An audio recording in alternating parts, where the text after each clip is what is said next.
ہمارے بعض مفکرین جو فلسفی ہے بنیادی طور پر، انہوں نے ایک خیال ظاہر کر دیا ہے کہ جنت اور دوزخ مقامات نہیں ہیں، صرف کیفیات کا نام ہے۔ مجھے اختلاف ہے، میرا موقف بالکل وہی ہے 100% درست جو اہل سنت والجماعت کا ہے۔ یہ جگہیں ہیں، پلیسز ہیں،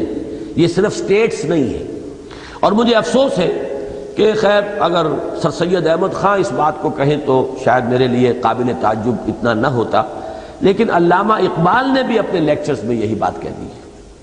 کہ hell and heaven are states not places, جگہ نہیں ہے، کوئی مقامات نہیں ہے، بلکہ یہ اسٹیٹس ہیں۔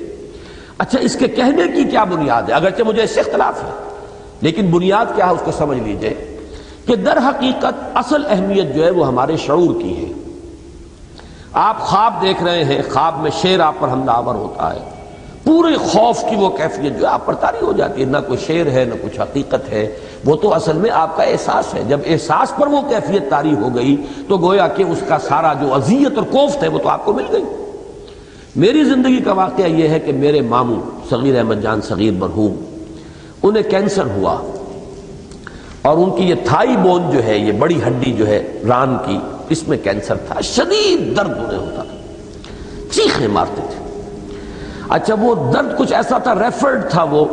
انہیں یہ محسوس ہوتا تھا کہ وہ ان کا جو پاؤں یہ پاؤں انگوٹھا جو تھا پاؤں کا، وہاں سے وہ درد کی لہر آ رہی ہے۔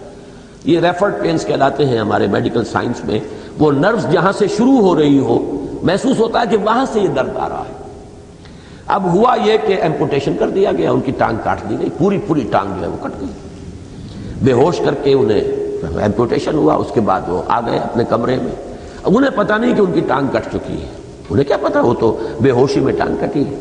اوپر جو ہے پڑا ہوا ہے چادر۔ ہوش میں آ کر وہ یہی کہہ رہے ہیں پکڑو ذرا میرا انگوٹھا، اس میں شدید درد ہو رہا، انگوٹھے کا وجود ہی نہیں، اس لیے کہ وہ نرو جہاں سے کٹی ہے اس میں جو فائبرز انگوٹھے کے تھے ابھی وہ اریٹیٹ ہو رہے ہیں، وہ یہ سمجھ رہے ہیں کہ میرے انگوٹھے میں درد ہے، حالانکہ انگوٹھے کا وجود ہے، انگوٹھا کیا، وہ تو پوری ٹانگ ختم ہو چکی ہے، لیکن انہیں یہ محسوس ہو رہا ہے کہ نا ذرا تھامو اس انگوٹھے کو، پکڑو ذرا، دباؤ اس کو، مجھے شدید درد ہو رہا ہے۔ تو یہ چیز جو ہے اس کو ذہن میں رکھیے کہ اصل بات تو ہے وہ اندر جو احساس ہے، اگر وہ ہو رہا ہے، ٹانگ ہے یا نہیں ہے، ٹانگ کا درد ہو رہا ہے۔ اسی طریقے سے کوئی عضو ہو نہ ہو، لیکن آپ کو وہ تکلیف پہنچ رہی ہو جو کسی عضو کے کاٹنے سے ہوتی ہے، تو آپ کو تو تکلیف پہنچ گئی نا۔ اس اعتبار سے بعض حضرات کو یہ کہنے کا موقع ملا کہ عذاب اپنی جگہ، ثواب اپنی جگہ، جنت کی نعمتیں یا دوزخ کی سزائیں اپنی جگہ، لیکن ان کے لیے پلیسز کا ہونا، ان کی فزیکل ایگزسٹنس کا ہونا ضروری نہیں ہے، اس لیے کہ وہ جو کیفیت ہوتی ہے عذاب کے نتیجے میں پیدا ہوتی ہے، یا وہ کیفیت کے جو ثواب کے نتیجے میں پیدا ہوتی ہے، نعمتوں کے ذریعے پیدا ہوتی ہے، اگر وہ پیدا ہو گئی اور اس کا تعلق انسان کے احساس اور شعور کے ساتھ ہے، تو اس اعتبار سے انہیں کہنے کا موقع ملا، یعنی وہ عذاب اور ثواب کے منکر نہیں ہیں، وہ کہتے ہیں سزا بھی ہوگی اور نعمتیں بھی ملیں گی، ان کی لذتیں بھی ہوگی، لذت بھی ہوگی، الم بھی ہوگا، لیکن یہ کہ وہ فزیکل ان کی ایگزسٹنس نہیں ہوگی ان جگہوں کی، جنت اور دوزخ کی۔ لیکن پھر نوٹ کر لیجئے، مجھے ان سے اتفاق نہیں ہے، میں یہ سمجھتا ہوں کہ اللہ تعالیٰ اس کائنات کو پیدا کرنے پر قادر ہے، تو بالکل اس دوسرے عالم کو بھی پیدا کرنے پر قادر ہے، ہم کیوں کہیں کہ وہ نہیں ہوگی، وہ ہوگی۔ اور یقیناً جس طریقے سے قرآن مجید میں اس کے نقشے کھینچے گئے ہیں، اس کے بارے میں یہ تعبیر کرنا میرے نزدیک یہ فلسفے سے کچھ زیادہ مرعوبیت کی علامت ہے۔